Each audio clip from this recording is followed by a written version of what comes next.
What's up, everybody? We are at Ashford Acres today in Cynthiana, Kentucky. I'm actually all done setting up. I know I usually report from the car, but I've been doing an audiobook of Lord of the Rings, so I listened to that the whole way here. I've read it about a dozen times, but I decided I'm going to do an audiobook this time because I've never experienced that. I'm actually kind of glad I did, because if you've ever read the book, Tolkien doesn't do the he said, she said narrative that much. After the first few lines, if you don't pay attention to where the quotation marks are, you will kind of lose track of who's saying what, and you'll think someone's having a conversation with themselves.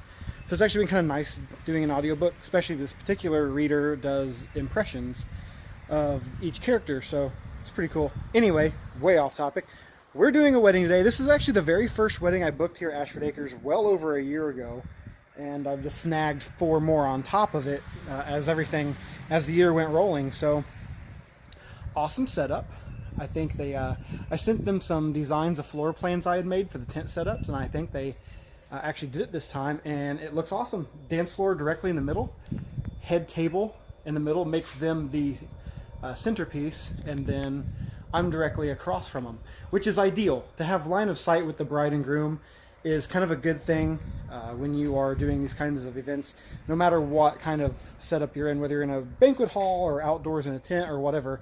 Having line of sight with the bride and groom is essential to knowing when cues are and just being able to communicate.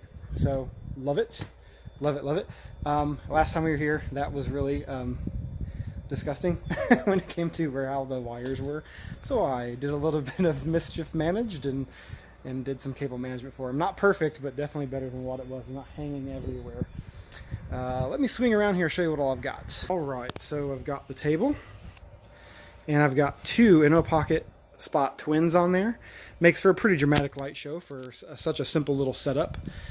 I've got my EV ZLX 12Ps set up. I actually have a new wireless microphone system, and it's amazing. Fraction of the cost of some of the other stuff you can get, and they are awesome. Full metal UHF microphones for under $150, and they sound awesome. They don't get feedback even really close up to the speakers, which is great. So that's all the new I've got so far for this year. I've got some new uplighting, but it's nothing special. Stay tuned, a lot more to come.